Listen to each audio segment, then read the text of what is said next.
नमस्कार। केमिस्ट्री के video series में आज हम देखने वाले हैं भवन निर्माण संबंधी महत्वपूर्ण पदार्थ के अंतर्गत इस्पात के बारे में।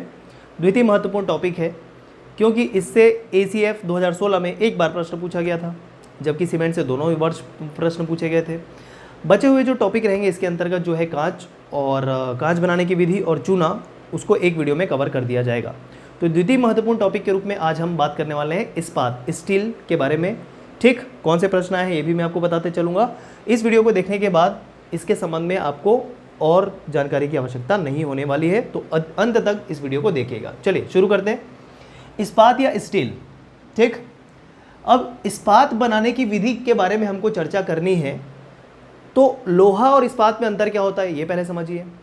तो जो अयस्क से प्राप्त होता है, जैसे क्या है, पत्थर को हमने देखा, पत्थर को तोड़ा, वहाँ से क्या प्राप्त किया, अयस्क। अब अयस्क से हम प्राप्त करेंगे लोहा, और फिर लोहा से हमको बनाना है क्या, स्टील या फिर कास्ट आयरन। तो देखिए, पहले अंतर ये होता है कि लोहा जो हमको मिलता है वो शुद्ध प्रकार का हो सकता है, जिसमें कार्बन प्रतिशत, कार्बन जो होगा, कार्बन कंटेंट वो कम या ना के बराबर होता है। ठीक है, या कुछ स्थिति में कार्बन कंटेंट ज़्यादा भी हो सकता है, लेकिन मैं आपको डिफरेंस समझा रहा हूँ। शुद्ध लोहा जो होगा उसमें कार्बन कंटेंट, कार्बन की मात्रा ना के बराबर होती है, स्टील में थोड़ी सी ज़्यादा होती है, और कास्ट आयरन में सबसे अधिक कार्बन प्रतिशत या कार्बन की मात्रा होती है। यही समझना है। तो देखिए, अगर स्टील की बात करें, इस्पात की बात करें, तो इसमें कार्बन प्रतिशत जो होगा वो तकरीबन 0.15% से लेकर 0.25% के आसपास इसमें कार्बन प्रतिशत रहने वाला है। कहीं कहीं पर ये 1.25% भी दिखाई देता है। तो जिस भी कार्बन में 0.15% कार्बन होगा उसे माइल्ड स्टील कहेंगे। ठीक है, माइल्ड स्टील कहेंगे। उसके बाद जैसे जैसे कार्बन प्रतिशत बढ़ता जाता है, ठीक, तो हाई कार्बन स्टील हो जाएगा। कब? जब उसमें कार्बन की प्रतिशत 1.25% हो जाएगी। इस प्रकार कार्बन कंटेंट या कार्बन की मात्रा के हिसाब से भी स्टील को और ज़्यादा क्लासिफाई किया गया है। लेकिन मुख्य रूप से स्टील को अगर डिफाइन करें तो उसमें कार्बन की मात्रा 0.15% या कहीं कहीं पर 0.25% भी मिलेगा कार्बन की मात्रा। ये स्टील है। ठीक है, अब जैसे कि एक और टर्म यूज होने वाला है, कास्ट आयरन। तो समझिए कास्ट आयरन क्या होता है। कास्ट आयरन, देखिए, आयरन अगर सिर्फ बोलूँ तो उसमें जैसे शुद्ध लोहा या प्योर आयरन की बात करूँ तो कार्बन ना के बराबर। स्टील की बात किए तो थोड़ा सा कार्बन रहेगा, और ज़्यादा कार्बन की मात्रा बढ़ा दें, कितना, 1.25 से और आगे हम बढ़ा दें कार्बन प्रतिशत, तो वो बन जाता है कास्ट आयरन। ठीक है, तो कास्ट आयरन में कार्बन प्रतिशत जो होगी या कार्बन की मात्रा जो होगी वो तकरीबन 2 से 4% तक होती है। ठीक है, 2 से 4% तक होती है। एक रेंज में आपको बता रहा हूँ, अधिकतम 6% ही होगी, ये भी ध्यान रखिएगा। खैर, लेकिन एक रेंज के तौर पे आपको 2 से 4% याद रखना है कार्बन की मात्रा लोहे में, तो वो कास्ट आयरन बन जाएगा। तो अल्टीमेटली अब जितना भी क्लासीफाई कर रहे हैं हम, जिसको प्योर आयरन बोल रहे हैं, शुद्ध लोहा बोल रहे हैं, या स्टील बोल रहे हैं, या कास्ट आयरन बोल रहे हैं, इसमें अंतर सिर्फ इतना है कि इसमें कार्बन की मात्रा कितनी है। कुछ भी कार्बन नहीं है शुद्ध लोहा, थोड़ा कार्बन है स्टील, ज़्यादा कार्बन है कास्ट आयरन, बस इतना अंतर है। ठीक है, तो अब देखिए, यहाँ पर हमको अलग अलग लोहे से इस्पात का निर्माण करना है।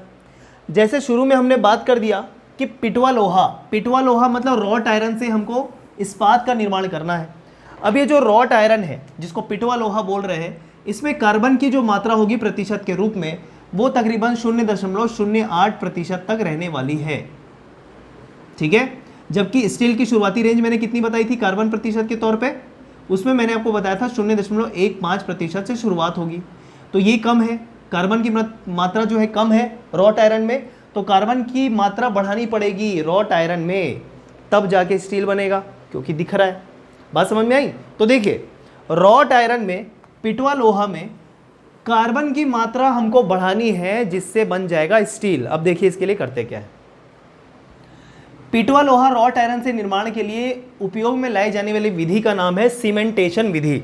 ठीक है, इस सीमेंटेशन विधि में क्या होता है कि एक बॉक्स होता है जिसको भट्टी में रखा जाता है गर्म करने के लिए, और उसमें ईंटें लगी होती है। ठीक, और उसके अंदर क्या डाला जाता है, कोयला, जो गर्म करेगा ऑब्वियसली, और उसमें होते हैं लोहे की छड़ें, रॉड्स, लोहे की छड़ें। अब इस लोहे में क्या करना है, कार्बन की मात्रा बढ़ानी है। तो कार्बन कैसे होगा, कोयला जो कि वहां पर जलाया जा रहा है, उस कोयले के जलने से कार्बन मोनोऑक्साइड पैदा होगी। कार्बन मोनोऑक्साइड को लोहे की रॉड द्वारा, लोहे की सलाखों द्वारा एब्जॉर्ब कर लिया जाएगा, लोहे की छड़ों द्वारा एब्जॉर्ब कर लिया जाएगा। अब कार्बन मोनोऑक्साइड क्या है, CO, दिख रहा है इसमें एक कार्बन है। ठीक, तो इस कार्बन मोनोऑक्साइड को लोहे की छड़ जो है, रॉड है, एक्सेप्ट कर लिया, अवशोषित कर लिया। ठीक, एब्जॉर्ब कर लिया। तो क्या हो गया, उस रॉड में कार्बन की मात्रा बढ़ गई। बात समझ में आई? तो देखिए यहां पर लिखा हुआ है 2CO। अब जब ये लोहे की छड़ कार्बन मोनोऑक्साइड को अवशोषित कर ली, उसके बाद ही लोहे में अपघटन की प्रक्रिया होगी, और अपघटन होने के बाद कार्बन और कार्बन डाइऑक्साइड गैस बनेगा। ठीक, तो यह जो कार्बन है यह लोहे की छड़ के द्वारा अपने पास रख लिया जाएगा और कार्बन डाइऑक्साइड को मुक्त कर दिया जाएगा। यह जो कार्बन डाइऑक्साइड है इसको मुक्त कर दिया जाएगा। बात समझ में आई? और चूंकि लोहे की छड़ के द्वारा कार्बन अवशोषित कर लिया गया, उस लोहे की छड़ में कार्बन की मात्रा बढ़ गई, और कार्बन की मात्रा बढ़ने से रॉट आयरन से क्या बन गया, वो स्टील बन गया। बात समझ में आ रही है? तो इस प्रकार यह मेथड प्रयोग में लाया जाता है जिसे सीमेंटेशन विधि कहा जाता है। ठीक है, अब क्या होगा कि ये जो CO2 मुक्त हुआ है, जो स्टील के रॉड के द्वारा मुक्त कर दिया गया था कार्बन को अवशोषित करके, तो ये CO2 बाहर जाके फिर से किससे मिल जाएगा, कार्बन से। अब ये कार्बन कहां से आया, कोयला जल रहा है, वहां पर कोयला है, तो कोयले के कार्बन से कार्बन डाइऑक्साइड मिलकर फिर से क्या बना ले रहा है, कार्बन मोनोऑक्साइड बना ले रहा है। फिर से ये प्रक्रिया क्या होती रहती है, रिपीट होते जाती है। कार्बन मोनोऑक्साइड को फिर से लोहे की छड़ अवशोषित कर लेगी, कार्बन रख लेगी, CO2 मुक्त कर देगी। इस प्रकार यह प्रक्रिया चलती रहती है। ठीक है, जब तक कि आवश्यक मात्रा कार्बन की स्टील की रॉड के द्वारा, मतलब लोहे की रॉड के द्वारा अवशोषित ना कर ली जाए। बस, तो इसमें बस यही प्रक्रिया शामिल है किसी भी लोहे में कार्बन की मात्रा बढ़ाने के लिए। ठीक, और इस प्रकार हमको प्राप्त हो जाता है इस्पात। लेकिन एक चीज़ ध्यान रखिएगा, चूंकि वो इस्पात की रॉड के द्वारा कार्बन डाइऑक्साइड मुक्त किया जा रहा है, तो कार्बन डाइऑक्साइड मुक्त जब वो करेगा तो सतह पर फफोले पड़ जाएंगे। स्टील की रॉड में क्या पड़ जाएंगे, फफोले पड़ जाएंगे, और इस प्रकार प्राप्त स्टील को फफोलेदार स्टील, फफोलेदार स्टील या फफोलेदार इस्पात कहा जाता है। ठीक है, ब्लिस्टर स्टील कहा जाता है। और चूंकि फफोलेदार स्टील है, ब्लिस्टर स्टील है, इस कारण इसकी क्वालिटी अच्छी नहीं मानी जाती, काफ़ी पुराना मेथड है, तो इसको फिर इम्प्रोवाइज करने के लिए अगला मेथड आएगा। ठीक है, तो ये हो गया क्या, सीमेंटेशन विधि। और इस विधि से पिटवा लोहा के द्वारा, ब्रॉट आयरन से ही क्या बनाया जाता है, स्टील बनाया जाता है। क्या करके, कार्बन कंटेंट बढ़ाकर, ये ध्यान रखेंगे आप। आगे बढ़े। अब दूसरा जो है, हम ढलवा लोहा से, जिसको कास्ट आयरन कहते हैं, ढलवा लोहा से क्या बनाने वाले हैं, स्टील बनाने वाले, इस्पात बनाने वाले। तो सुनते जाइएगा। कास्ट आयरन में कार्बन की मात्रा अधिक होती है।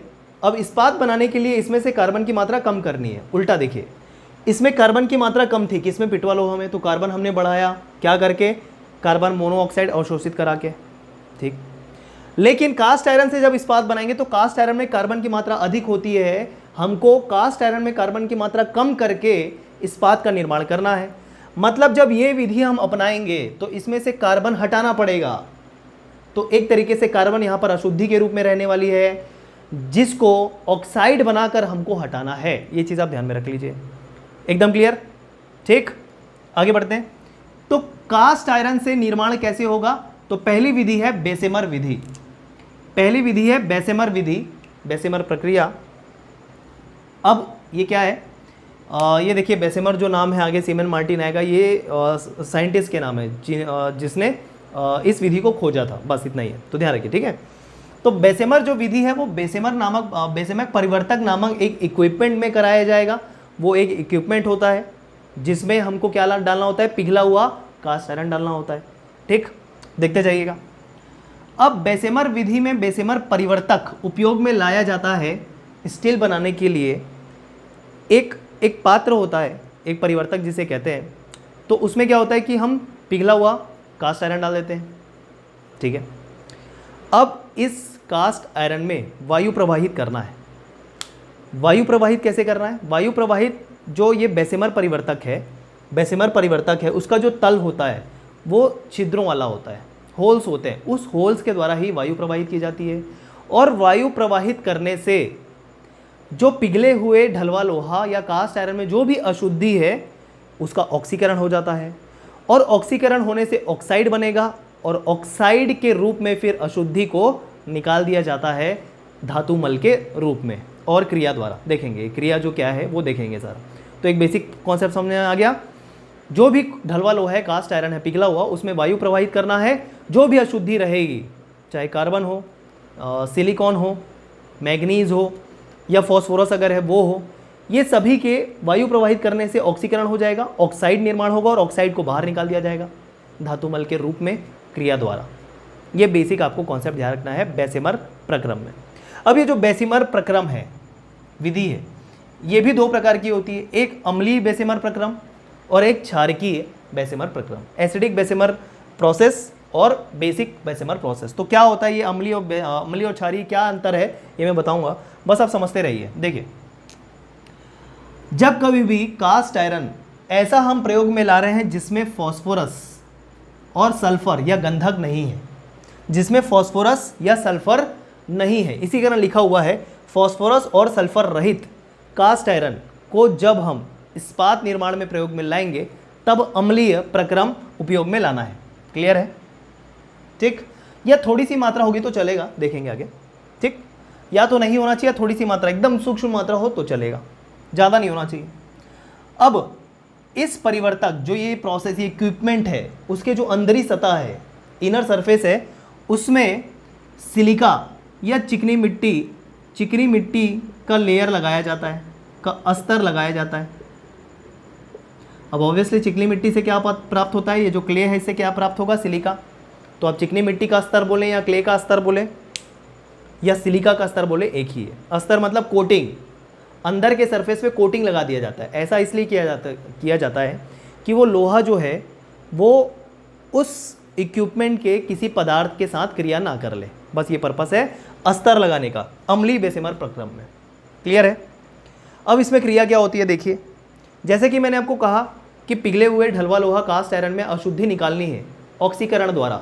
ऑक्सीकरण कैसे होगा, जब वायु प्रवाहित करेंगे। तो देखिए, जब वायु हमने प्रवाहित किया तो अशुद्धि में एक सिलिकॉन होता है, सिलिकॉन ऑक्सीजन से क्रिया करके बना लेगा क्या, सिलिका, SiO2, ठीक है।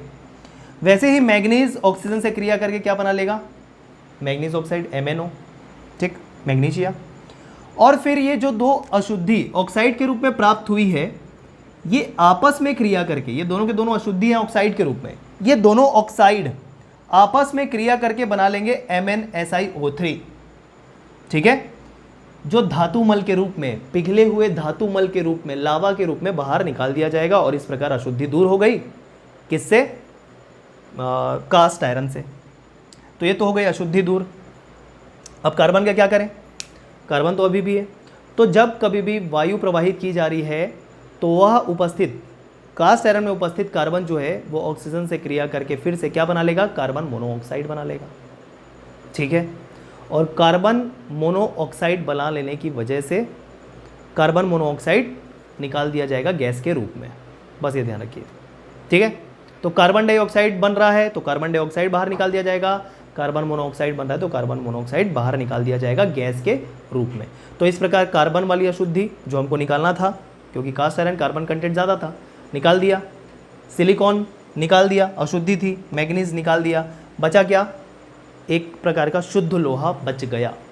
कार्बन तो निकाल दिया हमने, शुद्ध लोहा बच गया, लेकिन शुद्ध लोहा नहीं चाहिए, क्या चाहिए? इस्पात। थोड़ी सी कार्बन की मात्रा अब चाहिए डिजायर्ड क्वांटिटी में, जितना हमको चाहिए। तो क्या करेंगे, जो शुद्ध लोहा प्राप्त होगा, प्राप्त शुद्ध लोहे में कार्बन की आवश्यक मात्रा अब अलग से मिलाएंगे। अब देखिए इतना कंट्रोल तो होगा नहीं कि जितना कार्बन डाइऑक्साइड या कार्बन मोनोऑक्साइड निकल रहा है उसको कंट्रोल कर पाएँ, ऐसा नहीं हो सकता।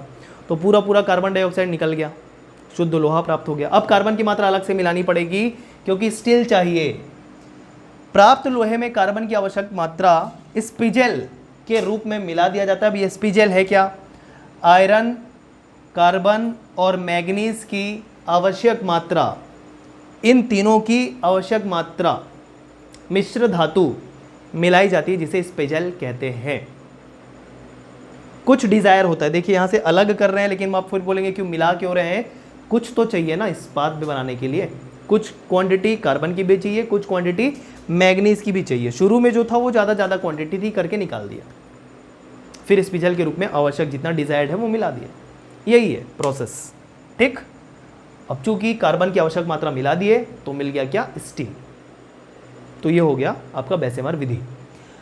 अब क्षारकीय बेसेमर प्रक्रम कैसे डिफरेंट है तो देखिए बात करते हैं। जैसे कि मैंने कहा था यहाँ पर अगर फास्फोरस और सल्फर नहीं होना चाहिए या बहुत ही सूक्ष्म मात्रा में होनी चाहिए जिससे नेग्लेक्ट किया जा सके। लेकिन अगर ऐसा कास्ट आयरन हमने लिया है जिससे इस्पात बनाना है और उस कास्ट आयरन में, ढलवा लोहा में फास्फोरस उपस्थित हो अधिक मात्रा में, फास्फोरस, ठीक है, तो इस फास्फोरस को रिमूव करने के लिए जो अस्तर लगाया जाएगा बेसेमर परिवर्तक में, कोटिंग जो लगाई जाएगी वो अब सिलिका की नहीं रहने वाली है, वो रहने वाली है किसी क्षारकीय पदार्थ की। तो बेसेमर परिवर्तक के आंतरिक सतह पर, इनर सरफेस में क्षारकीय पदार्थ का अस्तर लगाया जाएगा, कोटिंग लगाई जाएगी, क्योंकि यह फास्फोरस क्षारकीय अस्तर से क्रिया करके फास्फोरस को निकाल दिया जाएगा धातुमल के रूप में। बस, क्योंकि फास्फोरस किससे क्रिया करेगा? क्षारकीय पदार्थ से, जो अस्तर के रूप में लगा उससे, और धातुमल के रूप में निकाल दिया जाएगा किसको? फास्फोरस को, ठीक है। तो देखिए क्षारकीय अस्तर के रूप में चूना या मैग्नीशिया को प्रयोग में लाया जाता है। चूना मतलब CaO और मैग्नीशिया मतलब MgO। कहीं कहीं पर डोलोमाइट भी प्रयोग में लाया जाता है, ऐसा लिखा है, जो बिल्कुल सही है। अब डोलोमाइट से ही चूना प्राप्त हो रहा है ना, डोलोमाइट अयस्क है, ठीक, चूना खनिज है। तो या तो डोलोमाइट या तो चूना या तो मैग्नीशिया अस्तर के रूप में प्रयोग में लाना है क्षारकीय बेसेमर प्रक्रम में। अब कौन कौन सी क्रिया हो रही है ये आपको देखना। देखिए ये सारी क्रिया जो है ये महत्वपूर्ण है, क्योंकि प्रश्न कैसे आया था मैं बताने वाला हूँ, ध्यान दीजिएगा। ये सारे जो रिएक्शन है इसके अंदर क्रिया जो हो रही है वो महत्वपूर्ण है। अब देखिए फास्फोरस जो अशुद्धि है इसको निकालना है, फिर से वही प्रक्रम है कि जो भी अशुद्धि है उसको वायु प्रवाहित करके हमको निकालना है।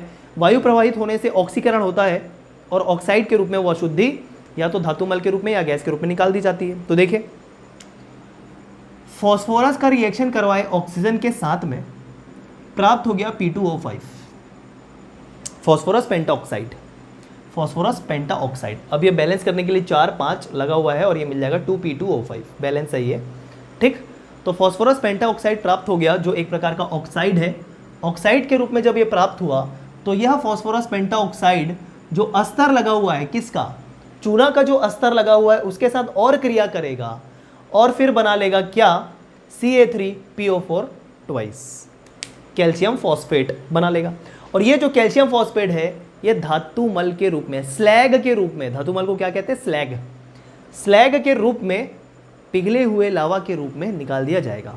ये जो धातुमल है पिघले हुए रूप में रहता है, पाउडर के रूप में रहता है, लेकिन जनरली जो अभी हम देख रहे हैं वो लावा के रूप में रहता है, पिघला हुआ धातुमल रहता है जिसे निकाल दिया जाता है। उसके लिए एक अलग से सेक्शन होता है उसमें परिवर्तक में, ठीक है। तो ये हो गया आपका धातुमल जिसे निकाल दिया जाएगा और फिर क्या प्राप्त हो जाएगा? शुद्ध लोहा। और फिर शुद्ध लोहा में क्या करेंगे? आवश्यक मात्रा कार्बन की मिला देंगे, किसके? स्पेजल के रूप में, जैसे हमने पहले देखा था। तो डिफरेंस क्षारकीय और अम्लीय में इतना है बस कि इनर सरफेस में परिवर्तक जो इक्विपमेंट है उसके इनर सरफेस में कौन सा कोटिंग, कौन सा स्तर लगाया जा रहा है? सिलिका का स्तर, चूना या मैग्नीशिया या डोलोमाइट का स्तर।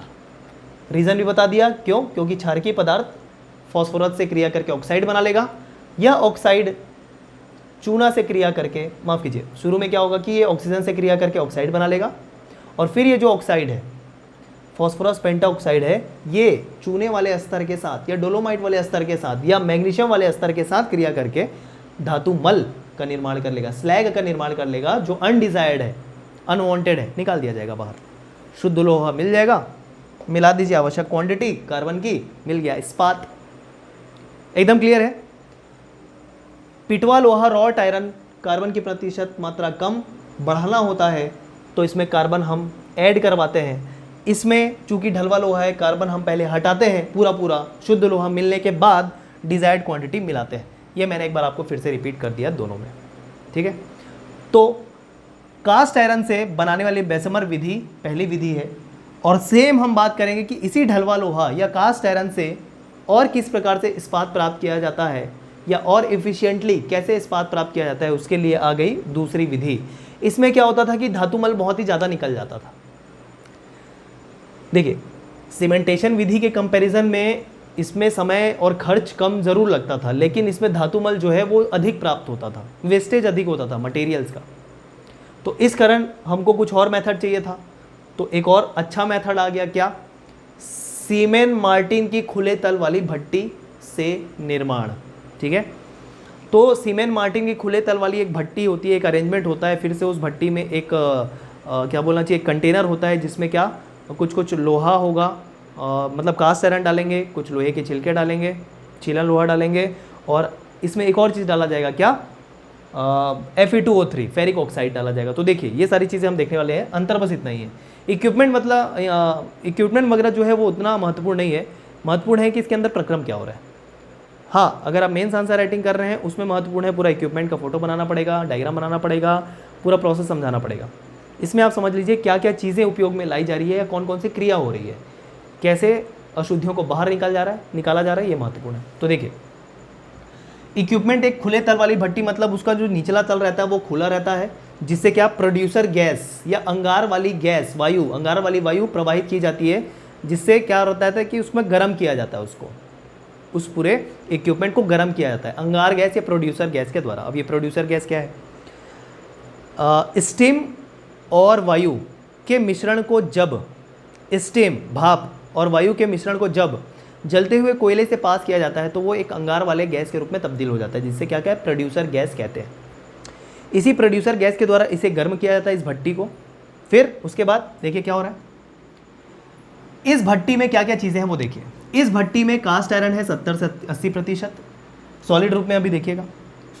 लौह छीलन है, आयरन स्क्रैप जिसे बोल रहे हैं, 20 से 30%, और हेमेटाइट है जिसे फेरिक ऑक्साइड भी कह रहे हैं, Fe2O3। ये सारे हैं, एक जगह पे उसमें रख दिया है। अब इसमें गैस भेजना है, प्रोड्यूसर गैस गर्म करने के लिए, पिघलाने के लिए, ठीक। इसका पर्पस समझ में आ गया। प्रोड्यूसर गैस का कहाँ से आएगा? खुले तल वाली निचले भाग से आने वाला है। अब जो फेरिक ऑक्साइड यूज़ कर रहे हैं यहाँ पर, ये किस लिए यूज़ कर रहे हैं? देखिए, अशुद्धियों का ऑक्सीकरण अब वायु के द्वारा नहीं होगा, किसके द्वारा होगा? फेरिक ऑक्साइड के द्वारा होगा। इसके पहले जो हमने बेसेमर प्रोसेस देखा था उसमें ऑक्सीकरण वायु के द्वारा हो रहा था, मतलब ऑक्सीजन के द्वारा हो रहा था, लेकिन इसमें अब अशुद्धि का ऑक्सीकरण फेरिक ऑक्साइड के द्वारा होगा, Fe2O3 के द्वारा होगा। ये अंतर आप ध्यान रखेंगे या यूज ध्यान रखेंगे हेमेटाइट का। इसे हेमेटाइट भी बोलते हैं, फेरिक ऑक्साइड भी बोलते हैं, ठीक, Fe2O3। ये पर्पस है। अब कौन कौन सी क्रिया हो रही है देखते जाइए। अशुद्धि के रूप में फिर से इसमें रहने वाला है कार्बन, कास्ट आयरन है, कार्बन निकालना है, सिलिकॉन होगा, मैग्नीज होगा, फॉस्फोरस भी हो सकता है, सल्फर भी हो सकता है। तो इतनी सारी अशुद्धि को निकालना है। कौन निकालेगा? ये निकालेगा, क्या बना के? ऑक्साइड बना के, ऑक्साइड बना लेगा। फिर ये ऑक्साइड जो है इसके अंदर जो अस्तर लगा होगा, कोटिंग लगी होगी, कोटिंग फिर से वही अम्लीय के केस में, अम्लीय प्रक्रिया के केस में अस्तर होने वाला है, क्या जो हमने इसमें देखा था, सिलिका। और क्षारीय प्रक्रम के तौर पे, इसमें भी क्षारीय प्रक्रम के तौर पे कोटिंग जो रहेगी, अस्तर जो रहेगा वो क्या रहेगा? जो उसमें देखा था चूना, ठीक, वो वैसे ही रहने वाला है। तो ये ऑक्साइड फिर से, ये ऑक्साइड जो है फिर से या तो चूना या तो सिलिका से क्रिया करके धातुमल के रूप में फिर से बाहर हो जाने वाले हैं। तो देखिए, अब ऑक्सीजन से क्रिया नहीं होगी, किससे क्रिया होगी? Fe2O3 से, क्योंकि ये ऑक्साइड बना के देगा, पहले ऑक्सीजन या वायु बना के दे रहा था। तो देखिए, एक अशुद्धि कार्बन Fe2O3 से क्रिया करके बना लिया आयरन जो डिजायर्ड है, और 3CO जो ऑक्साइड है डिजायर्ड नहीं है, बाहर निकाल दिया जाएगा गैस के रूप में। Fe2O3, अब ये 2 लगाए 10 लगाए, ये बैलेंस करने के लिए है, केमिकल इक्वेशन बैलेंस करने के लिए, उससे ज़्यादा कुछ नहीं है, ठीक है। तो 2Fe2O3 प्लस 3S सल्फर अभिक्रिया करके आयरन निर्माण करेंगे, शुद्ध लोहा चाहिए हमको, और SO2 gas, sulphur dioxide desired नहीं है, गैस के रूप में बाहर निकाल दिए जाएंगे। ये गैस के रूप में बाहर निकाल दिए जाएंगे, सीधा सीधा गैस के रूप में बाहर हो जाएंगे। फिर Fe2O3 फेरिक ऑक्साइड या हेमेटाइट फॉस्फोरस से क्रिया करके बना लेगा आयरन, आयरन हर केस में बनने वाला है, देखिएगा जो डिजायर्ड है हमको, और फिर मिला फॉस्फोरस पेंटाऑक्साइड, ठीक। अब ये फॉस्फोरस पेंटाऑक्साइड और आने वाले अन्य ऑक्साइड गैस के रूप में बाहर नहीं निकलने वाले हैं, देखते जाइएगा, बने रहिएगा। सिर्फ कार्बन मोनोऑक्साइड और सल्फर डाइऑक्साइड ही गैस के रूप में बाहर निकलेंगे, बचे हुए ऑक्साइड अभी अस्तर के साथ क्रिया करके धातु मल बनाएंगे, समझते जाइएगा। अगला Fe2O3 क्रिया करेगा सिलिकॉन के साथ तो बना लेगा आयरन जो चाहिए, और SiO2 सिलिका नहीं चाहिए, बाहर निकालना इसको। Fe2O3 मैग्नीज के साथ क्रिया करके बना लेगा आयरन, चाहिए हमको आयरन। मैग्नीज ऑक्साइड नहीं चाहिए, जो बाहर निकालना है। अब ये जो 3 फॉस्फोरस पेंटाऑक्साइड, सिलिकॉन ऑक्साइड या सिलिका और मैग्नीज ऑक्साइड, ये जो तीनों ऑक्साइड मिले हैं ये गैस के रूप में बाहर नहीं होंगे। ये अन्य, ये मतलब ये बोलना चाहिए जितने भी ये क्या कहना चाहिए, ऑक्साइड मिले हैं, ये अस्तर कोटिंग के साथ जो चूना का यूज़ कर रहे हैं उसके साथ क्रिया करके धातु मल बनाएंगे। देखिए P2O5, P2O5 चूना के साथ क्रिया करके, या चूना अस्तर के रूप में प्रयोग हुआ है, चूना के साथ क्रिया करके Ca3PO4 ट्वाइस बनाने वाले हैं, कैल्शियम फॉस्फेट बनाने वाले हैं, जो पहले भी हमने देखा था, धातु मल है ये, ठीक। SiO2 दूसरे नंबर का ऑक्साइड, SiO2 फिर से CaO के साथ क्रिया करके CaSiO3 का निर्माण कर लेंगे, धातु मल रहेगा ये भी। और MnO, ठीक, ये जो ये ऑक्साइड मिला है ये किसके साथ क्रिया कर रहा था पहले, याद करिए किसके साथ क्रिया कर रहा था, ये सिलिका के साथ क्रिया कर रहा था। तो यहाँ पर जो ये ऑक्साइड मिला है MnO, ये SiO2 के साथ क्रिया करके MnSiO3 बनाएगा, जो भी एक प्रकार का धातु मल या स्लैग रहेगा। तो इस प्रकार से ये तीनों ऑक्साइड धातु मल का निर्माण करेंगे और फिर उसे निकाल दिया जाएगा। क्लियर? तो ये है पूरा प्रोसेस इसके अंतर्गत आने वाला। प्रश्न कैसा पूछा गया था ACF 2016 में, देखिए सीमेंट बनाने की विधि में जो धातु मल प्राप्त होगा उसमें कौन सा ऑप्शन में, मतलब कौन सी अभिक्रिया शामिल है, ऐसा पूछा था। ये रिएक्शन का नाम दे दिया गया था, मतलब 4 रिएक्शन दे दिए गए थे और इनमें से कोई नहीं एक ऑप्शन था। तो अल्टीमेटली 4 जो रिएक्शन दिए हुए थे उसमें से पहचानना था कि कौन सी क्रिया जो है वो धातु मल वाले या स्लैग सेक्शन में हो रही है इस इक्विपमेंट में, ठीक है। तो यहां से प्रश्न पूछा गया था, ये ऑप्शन में था कि सिलिका जो है चूना के साथ क्रिया करके CaSiO3 का निर्माण कर रहा है, मतलब यह जो धातु मल है यह धातु मल वाले सेक्शन में, जो इक्विपमेंट है उसके सेक्शन में प्राप्त हो रहा है।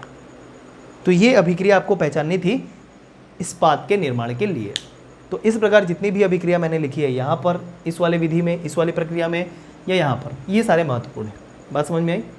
तो कैसे हम इस्पात का निर्माण कर रहे हैं, कार्बन को कम करके कार्बन को ज़्यादा करके, ये हमने देखा। फिर से देखिए शुद्ध लोहा जो प्राप्त हो रहा है, ये सारे शुद्ध लोहे हैं, इसमें कार्बन की आवश्यक मात्रा मिला लीजिए स्पीजेल के रूप में, जो मैंने पहले बताया था वो तो सारा सेम रहने वाला है, ठीक है। अस्तर लगाने का, कोटिंग लगाने का पर्पस सेम रहने वाला है, ठीक। अलग से जो कार्बन की मात्रा बढ़ानी है स्पीजेल के रूप में वो सेम रहने वाला है, चाहिए वो हो चाहिए वाला प्रक्रिया हो। अंतर क्या है? अंतर बस इतना है, इसमें फेरिक ऑक्साइड के द्वारा ऑक्सीकरण किया जा रहा है अशुद्धि का, इसमें वायु के द्वारा ऑक्सीकरण किया जा रहा है अशुद्धि का, अशुद्धि को निकालने के लिए। और ये तो अलग ही है, फिर ये तो पिटवा लोहा है, रॉट आयरन है, जिसमें कार्बन की मात्रा हमको बढ़ानी होती है। इस कारण इसमें क्या किया, लोहे की जो सलाख थी उसमें कार्बन को अवशोषित कराया। ये तो पूरा अलग है। ये हो गया पूरा ब्रीफ और पूरा डिटेल पूरे रिएक्शन के साथ में। इस वीडियो के बाद आपको इस टॉपिक से कुछ भी नहीं करना है, पक्का अगर प्रश्न आए तो आपसे डेफिनेटली 100% बन जाएंगे, ठीक है। तो चलिए अगले वीडियो में हम देखेंगे कांच और क्या चूना बनाने की विधि, ठीक है। चलिए मिलते हैं अगले वीडियो में, धन्यवाद।